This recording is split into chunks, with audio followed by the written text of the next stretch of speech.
হাতে সময় কম আছে, তবে নতুন কিছু পিঠের রেসিপি বানাতে মন চাইছে, তাহলে এইভাবে একবার খেজুর পিঠার রেসিপি বাড়িতে বানিয়ে দেখতে পারেন।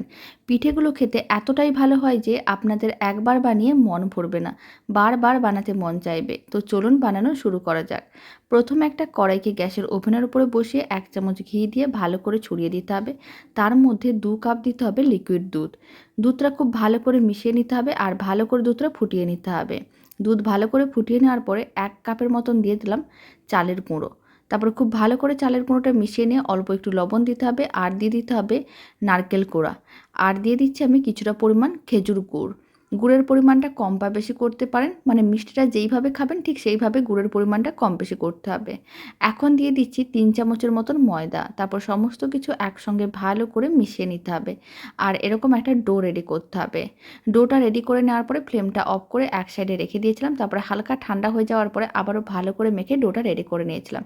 কিছুটা করে অংশ হাতের মুঠোর মধ্যে নিয়ে গোল বলের মতন করে বানিয়ে একটু লম্বা করে সাইডগুলোকে এরকম একটু সরু করে নিতে হবে। সমস্ত পিঠেগুলো একইভাবে রেডি করে নিয়েছিলাম। এবার গরম তেলের মধ্যে পিঠেগুলোকে দিয়ে মিডিয়াম ফ্লেমে উল্টে পাল্টে লাল লাল করে ভাজতে হবে। তাহলে রেডি হয়ে যাবে দারুণ স্বাদের খেজুর পিঠা। এইভাবে একবার বাড়িতে খেজুর পিঠার রেসিপি বানিয়ে দেখতে পারেন। খেতে এতটাই ভালো হয় যে বারবার বানাতে মন চাইবে। আর পিঠের রেসিপিটা আপনাদের কেমন লাগলো কমেন্ট বক্সে একবার জানিয়ে দেবেন।